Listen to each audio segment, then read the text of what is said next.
আসসালামু আলাইকুম রহমতুল্লাহ। সম্মানিত দেশবাসী, আমি cancer specialist doctor SM. Sarwar. বিশেষ করে আল্লাহ রসের রহমতে প্রায় 30 বছর যাবত আমি ক্যান্সারের চিকিৎসা করছি।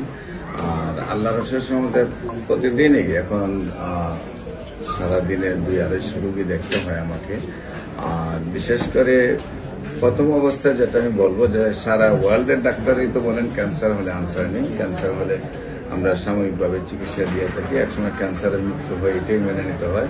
কিন্তু আমি বলবো ক্যান্সার হলে আনসার নেই সে কথার কোনো ভিত্তি নেই, ক্যান্সার সম্পূর্ণরূপে সুস্থ হয়। যেমন একসময় আমরা বলেছি যক্কা হলে রক্ষা নেই, একসময় আমরা বলেছি টাইফয়েড হলে কোনো না কোনো অঙ্গ চলে যাবে, একসময় আমরা বলেছি ডায়রিয়া হলে গ্রামের প্রোগ্রাম মানুষ মারা যাবে, একসময় বসন্ত রোগ হলে পাটা টুকার মতো শরীর হয়ে যেত, এমনকি পচন গলনের কারণে মানুষ বাড়ির বাইর করে নিয়ে অনেক সময় জঙ্গলে রেখে আসতো। এই অবস্থাগুলো ছিল আগের মরণবিধি হিসাবে। এখন কিন্তু সেই সব রোগ আর রোগ নয়, এখন রয়েছে ক্যান্সার, কিডনি, থ্যালাসেমিয়া এবং এইডস রোগ। এই 4টা রোগকে মরণবিধি বলা হয়। আর সারা ওয়ার্ল্ডের ডাক্তারে বলেন যেগুলো লক্ষ লক্ষ টাকার চিকিৎসা প্রয়োজন কিন্তু তার কোনো রেজাল্ট নেই। আমি বলবো যে ক্যান্সার হলে আনসার নেই, ক্যান্সার, কিডনি, থ্যালাসেমিয়া, এইডস রোগ সম্পূর্ণরূপে সুস্থ হয়।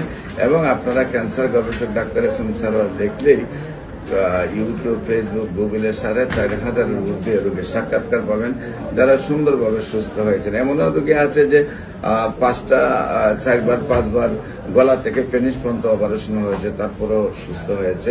এমন রোগী দেখবেন যে আপনার বাংলাদেশে যারা যেমন আপনার যে প্রাণ গোপাল সাহেব পিজির প্রধান থাকা অবস্থায় উনি আর 4জন ডাক্তার নিয়ে এসে আপনার জাতীয় সাংবাদিক সংস্থা কেন্দ্রীয় দপ্তর সম্পাদক হেলাল সাহেবের চিকিৎসা করেছেন থাইরয়েড ক্যান্সার, কিন্তু দেখা গেছে চিকিৎসায় সুস্থ হন নাই, গলা ফুলে গেছে, মুখ বাঁকা হয়ে গেছে, আপনার যে মুখ দিয়ে লুল পড়তো, কথার জবান বন্ধ হয়েছে। কিন্তু আল্লাহ রসের সহমতে আমি তারপরে চিকিৎসা করেছি, উনি সুন্দরভাবে আজকে প্রায় দীর্ঘ 15 বছর ধরে সুস্থ আছেন। এমনিভাবে আপনারা ফেসবুক, ইউটিউব, গুগল, টিকটকে পোস্ট করলে দেখবেন আপনাদের আশেপাশে শত শত রোগী সুস্থ আছে। আমি বলি ক্যান্সার, কিডনি, থ্যালাসেমিয়া, এইডস রোগ সম্পূর্ণরূপে সুস্থ হয়। আপনাদের সবাইকে আমার অফিস ভিজিট করার জন্য আমন্ত্রণ জানিয়ে যে কোনো কাজে স্ক্রিনে দেওয়া নম্বরে যোগাযোগ করার জন্য আমন্ত্রণ জানাচ্ছি। সবাইকে ধন্যবাদ।